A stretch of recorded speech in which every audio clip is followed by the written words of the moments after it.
Hello guys, my name is Aftab Khan और आप मुझे देख रहे हैं आफ्ताब खान के चैनल पर। तो जैसा कि गाइस आप सभी लोग जानते हैं, हमारा चैप्टर चल रहा था, चैप्टर नंबर फर्स्ट, जिसका नाम था सेट्स, जो कि क्लास 11th का है। तो गाइस इस चैप्टर के हम 2 लेक्चर पहले से कर चुके हैं। पहले लेक्चर के अंदर हमने डिस्कस किया था इंट्रोडक्शन ऑफ सेट्स, कि सेट्स बेसिकली क्या होते हैं, और लेक्चर नंबर सेकेंड के अंदर हमने डिस्कस किया था रिप्रेजेंटेशन ऑफ अ सेट, कि सेट को कैसे रिप्रेजेंट किया जाता है। तो सेट को रिप्रेजेंट करने के लिए 2 मेथड थे। पहला मेथड था रोस्टर फॉर्म और दूसरा मेथड था सेट बिल्डर फॉर्म, जिसको प्रॉपर्टी फॉर्म भी कहते हैं। तो अगर गाइस आपने हमारा लेक्चर नंबर फर्स्ट और लेक्चर नंबर सेकेंड अगर नहीं देखा है तो लेक्चर नंबर थर्ड समझ में नहीं आएगा। तो लेक्चर नंबर फर्स्ट और सेकेंड को देखने के लिए ये आई बटन पर लिंक आ रहा है, उस लिंक पर आप क्लिक करें और जल्दी से उस लेक्चर पे पहुंचकर उस लेक्चर को देख लीजिए, क्योंकि वो लेक्चर एक बार अगर आप देख लेंगे तो लेक्चर नंबर 3 और आगे आने वाले जो अपकमिंग लेक्चर हैं वो बहुत ही ईजिली आपको समझ में आएंगे।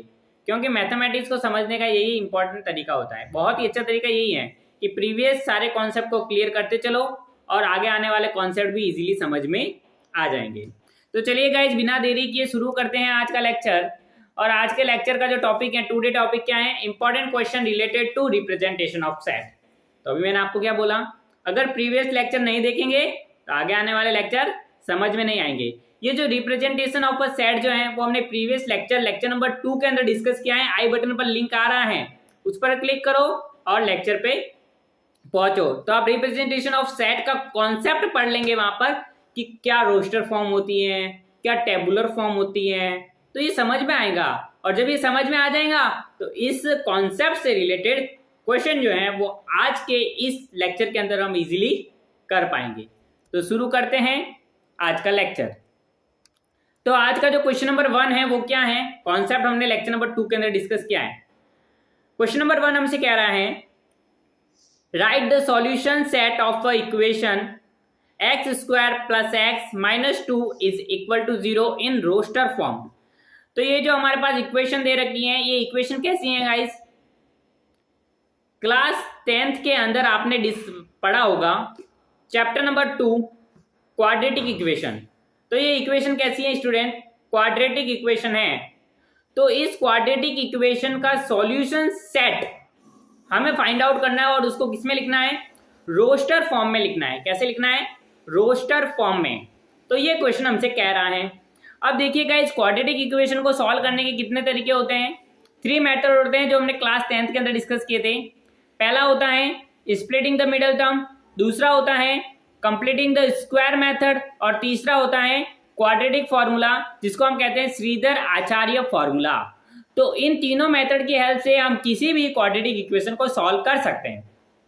तो सबसे पहले आपको समझना होगा कि क्वाड्रेटिक इक्वेशन को सॉल्व करने का तरीका क्या होता है, इसका मतलब क्या होता है। क्वाड्रेटिक इक्वेशन को सॉल्व करने का जो मतलब होता है वो होता है कि जो अननोन क्वांटिटी है, जो वेरिएबल हैं, उस वेरिएबल की वैल्यू को फाइंड आउट करना। अगर हम वेरिएबल की वैल्यू को फाइंड आउट कर लेते हैं तो हमारे पास इक्वेशन का सॉल्व हो जाती है। अब सॉल्यूशन सेट फाइंड आउट करना है, तो इक्वेशन हमारे पास क्वाड्रेटिक है।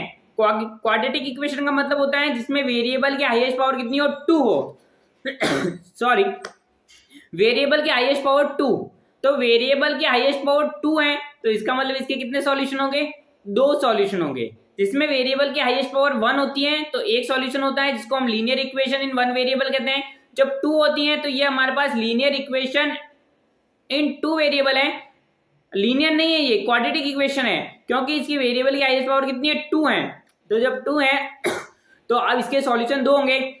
तो जब रोस्टर फॉर्म लिखेंगे तो इसके सॉल्यूशन फाइंड आउट कर दो और उसको कर्ली ब्रैकेट में लिख दो, तो वो हमारे पास का क्या हो जाएगा, सॉल्यूशन सेट हो जाएगा। तो चलिए शुरू करते हैं, कैसे सॉल्व करेंगे इसको। Solution given the quadratic equation given है x² + x - 2 is equal to 0। ये हमारे पास क्या आ गई, इक्वेशन नंबर 1 आ गई। अब देखिए गाइस, हम इक्वेशन नंबर 1 जो है इसको किस मेथड से सॉल्व करेंगे, मैंने आपको बताया 3 मेथड है। पहला मेथड कौन सा है, स्प्लिटिंग द मिडल टर्म। दूसरा मेथड कौन सा है, कंप्लीटिंग द स्क्वायर मेथड। और तीसरा मेथड क्वाड्रेटिक फॉर्मूला, जिसको हम श्रीधर आचार्य फॉर्मूला भी कहते हैं।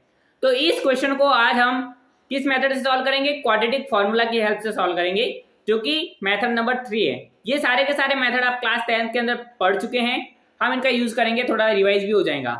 तो फर्स्ट ऑफ ऑल हम क्या करेंगे, ए बी और सी की वैल्यू फाइंड आउट करेंगे, क्योंकि हमें पता है कि क्वाड्रेटिक इक्वेशन की जो स्टैंडर्ड फॉर्म है वो क्या होती है, वो होती है a x square plus b x plus c is equal to 0, जहां पर ए की वैल्यू जो है वो 0 के इक्वल नहीं होनी चाहिए। तो ये स्टैंडर्ड फॉर्म होती है। अभी क्या होता है क्या नहीं होता है, ये क्वाड्रेटिक इक्वेशन का हमारा एक लेक्चर अपलोडेड है, तो अगर आप वो भी देख सकते हैं, जो कि आई बटन पर लिंक आ रहा है, हमने क्वाड्रेटिक इक्वेशन के कैसे सॉल्व करते हैं उसके मेथड हमने वहां पर बताए हुए हैं, ठीक है, तो वहां पर जाकर देख सकते हैं। यहाँ पर मैं डायरेक्ट बता रहा हूं, तो then we can written as, तो ए की वैल्यू हम इससे कंपेयर करेगा, इस ए की वैल्यू कंपेयर करें तो ए की वैल्यू यहाँ पर क्या आ जाती है, हमारे पास 1 आ जाती है। अगर आप कंपेयर करके देखें तो ए यहाँ पर एक्स स्क्वायर का कोफिशिएंट होता है तो क्या आता है 1 आता है, बी जो है एक्स का कोफिशिएंट क्या है 1 है, और सी जो है कांस्टेंट कोफिशिएंट क्या है -2 है, तो यहाँ पर क्या हो जाएगा सी की वैल्यू -2, तो ए 1 है, बी 1 है और सी क्या है -2 है। ओके, तो ये हमारे पास ए बी सी की वैल्यू आ गई। अब आप सोच रहे होंगे कि सर ए बी सी की वैल्यू क्यों फाइंड आउट की, तो यही तो मैं बोल रहा हूँ, हमने क्वाड्रेटिक फॉर्मूला पढ़ा है। क्वाड्रेटिक फॉर्मूला में ए बी सी की इंपॉर्टेंस है, क्योंकि हमें इनकी वैल्यू उस फॉर्मूले के अंदर रखनी होती है। अब क्वाड्रेटिक फॉर्मूला क्या होता है, अगर आपको याद नहीं है तो नो टेंशन, हम यहाँ पर क्वाड्रेटिक फॉर्मूला को देखने वाले हैं। वैसे आपने क्लास 10th के अंदर पढ़ लिया है, लेकिन अगर कोई बच्चे भूल गए तो यहाँ पर रिवाइज हो जाएगा। अब देखिए quadratic formula, we know that quadratic formula, ये गाइस आपकी स्क्रीन के ऊपर जो आपको दिख रहा है वो क्या है, क्वाड्रेटिक फॉर्मूला। अब ये क्वाड्रेटिक फॉर्मूला क्या है, x is equal to -b plus minus under root b square minus 4ac is upon 2a। अब a b c की वैल्यू हमें पता है, जो कि हमने देखा है कंपेयर करके, तो ये a b c की वैल्यू है, a की वैल्यू 1 है, b की वैल्यू 1 है और c की वैल्यू -2 है। अब हमें क्या करना है, सिंपल सा इक्वेशन के अंदर सब्स्टिट्यूट करना है और आंसर लेकर के आना है। अब सब्स्टिट्यूट कैसे करेंगे, b की प्लेस पर लिखना है, देखो ये फॉर्मूले का माइनस तो है ये बार, और ये b जो है b की प्लेस पर हम क्या लिख देंगे 1 लिख देंगे। ओके, तो अब देखिए इसके अंदर सब्स्टिट्यूट करते हैं, तो b की प्लेस पर मैंने 1 लिख दिया, प्लस माइनस b की प्लेस पर 1, तो 1 का स्क्वायर -4, a की प्लेस पर मैंने 1 लिख दिया है, देखिए यहाँ पर, और c जो है c की प्लेस पर -2, तो यहाँ पर -2 लिख दिया है अपॉन 2a, a की प्लेस पर मैंने 1 लिख दिया है। सारी की सारी वैल्यू को मैंने खोज नहीं किया स्टूडेंट, डरने की जरूरत नहीं है, हमने केवल वैल्यू निकाली है और सब्स्टिट्यूट किया है।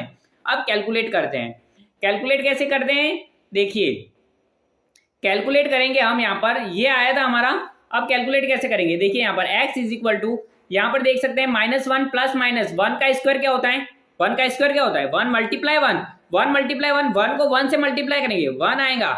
अब यहाँ पर देख सकते हैं -4 को 1 से मल्टीप्लाई करेंगे तो क्या होगा -4, फिर उस -4 को -2 से मल्टीप्लाई करेंगे, देखिए -4 -2 से मल्टीप्लाई होगा, तो 4 2 से मल्टीप्लाई होगा 8, और माइनस को माइनस से मल्टीप्लाई करेंगे तो क्या होगा प्लस का 8, तो यहाँ पर क्या आ जाएगा प्लस का 8। अब देखिए आगे सॉल्व करेंगे, तो -1 प्लस 8 कितना होता है 1 प्लस 8 9, तो अब यहाँ पर क्या हो गया प्लस माइनस √9। अब √9 की वैल्यू क्या होती है, √9 की वैल्यू होती है स्टूडेंट 3, क्या होती है 3 प्लस माइनस 3, तो यहाँ पर देखिए प्लस माइनस आगे लगा हुआ है, तो √9 होता है 3, क्यों होता है 3, क्योंकि अंडरूट का मतलब होता है किसी भी नंबर के ऊपर पावर क्या होती है 1/2, तो 9 को मैं कैसे लिख सकता हूँ 3 स्क्वायर लिख सकता हूँ, और इसकी पावर 1/2 है, 1/2 है, तो 2 ने 2 को मार दिया, तो ये क्या आ गया 3 आ गया, तो इसका आंसर क्या आ गया 3, तो √9 की वैल्यू हमारे पास क्या होती है 3। अब देख सकते हैं गाइस -1 प्लस -3, अब इसको हम क्या करेंगे थोड़ा सा सॉल्व करेंगे, देखिए √9 की वैल्यू यहाँ पर 3 है, आप देख सकते हैं। अब देखिए गाइस, अब हम यहाँ पर क्या लेंगे, 2 केसेस अराइज होंगे, पहले हम 3 की वैल्यू क्या लेंगे +3 लेंगे, फिर हम क्या लेंगे -3 लेंगे, कैलकुलेट करेंगे x की वैल्यू आ जाएंगी, कैसे, केस नंबर फर्स्ट में लेंगे टेक पॉजिटिव साइन लेंगे, तो क्या होगा x is equal to -1 plus 3, यानी पहले हमने 3 कैसे लिया पॉजिटिव लिया, तो -1 प्लस 3 कितना होता है 2 होता है, तो 2/2 क्या होता है 1 होता है इजीली।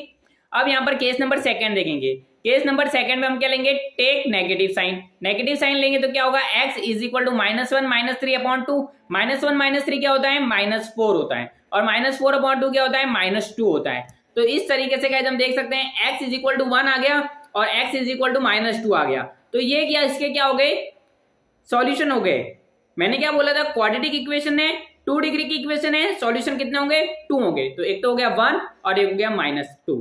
तो ये सॉल्यूशन का मतलब क्या होता है, इस नंबर को अगर मैं इक्वेशन के अंदर सब्स्टिट्यूट करता हूं तो इसको सेटिस्फाई करते हैं, इसका मतलब होता है सॉल्यूशन। आप 1 और -2 को इसके अंदर रख के देख सकते हैं, ये इसको सेटिस्फाई करेंगे। यानी कि जब x के प्लेस पर मैं 1 लिखता हूं तो 0 आएगा, या x के प्लेस पर मैं -2 लिखता हूं तो भी 0 आएगा।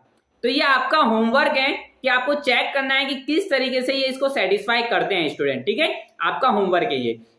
अब देखिए ये इसका सॉल्यूशन सेट लिख सकते हैं, तो हम therefore the solution set of the given equation can be written in roster as, हम यहाँ पर सॉल्यूशन सेट को कैसे लिख सकते हैं रोस्टर फॉर्म में, 1 और -2। ये इसका क्या हो गया, सॉल्यूशन सेट। और इसी के साथ हमारा क्वेश्चन क्या हो गया, कंप्लीट हो गया। तो इस तरीके से गाइज हम रिप्रेजेंटेशन ऑफ अ सेट के क्वेश्चन डिस्कस करते हैं।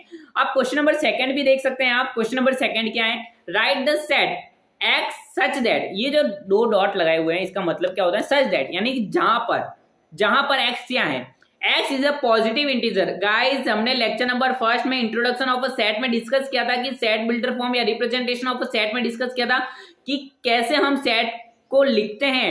तो अगर आपने वो नहीं देखे लेक्चर तो प्लीज जाइए और उनको देखिए, आई बटन पे लिंक आ रहा है, आप देखिए तभी समझ में आएंगी चीजें, ठीक है।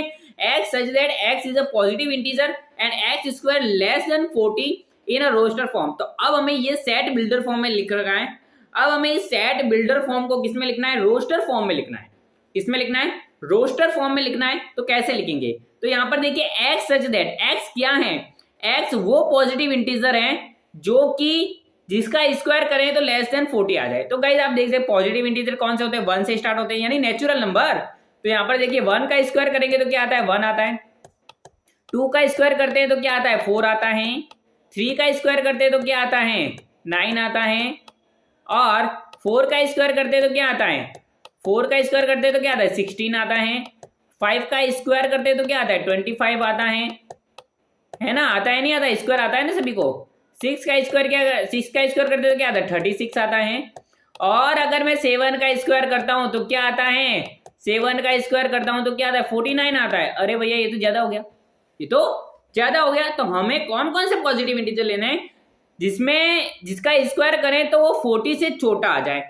तो वो क्या होगा, एक तो 1 आएगा, एक 2 आएगा, एक 3 आएगा, एक 4 आएगा, 5 आएगा और 6 आएगा, 7 नहीं आएगा। आप बोलोगे सर 7 क्यों नहीं आएगा, तो 7 इसलिए नहीं आएगा क्योंकि 7 का स्क्वायर 49 हो रहा है जो 40 से बड़ा है। 40 से बड़े वाले इसके अंदर नहीं आ सकते हैं। तो गाइज हम यहाँ पर रोस्टर फॉर्म में क्या लिख सकते हैं, रोस्टर फॉर्म में कैसे लिखेंगे, देखिए इसका solution, the required numbers are 1 2 3 4 5 6, show the given set in roster form. तो रोस्टर फॉर्म में हम कैसे लिखेंगे इसको, 1 2 3 4 5 और 6। 7 क्यों नहीं आ रहा, अभी मैंने आपको बताया 7 इसलिए नहीं आ रहा है क्योंकि 7 का स्क्वायर 49 होता है और 49 जो है वो 40 से ग्रेटर देन है। लेकिन यहाँ पर कौन से नंबर आएंगे, वही नंबर आएंगे जो 40 से छोटे हैं, ठीक है, गेटिंग माय पॉइंट और नॉट। तो इस तरीके से गाइज हम इस प्रकार के क्वेश्चन को सॉल्व करते हैं। तो आई होप गाइज आपको आज का लेक्चर समझ में आया हुआ। अगर आपको आज के लेक्चर में किसी भी प्रकार का कोई डाउट एंड क्वेरी है तो आप हमें कमेंट बॉक्स में कमेंट कर सकते हैं, हम आपके डाउट को सॉल्व करने का पूरा प्रयास करेंगे। ओके, तो ठीक है गाइज, मिलते हैं अगली वीडियो के अंदर ऐसे ही इंटरेस्टिंग टॉपिक एंड क्वेश्चन के साथ। थैंक यू फॉर वॉचिंग मी। आपने हमारे चैनल को सब्सक्राइब नहीं किया तो प्लीज सब्सक्राइब करें, और वीडियो को लाइक नहीं किया तो लाइक करें, और अपने दोस्तों के साथ भी इस वीडियो को शेयर करें। तो thank you guys, thank you so much.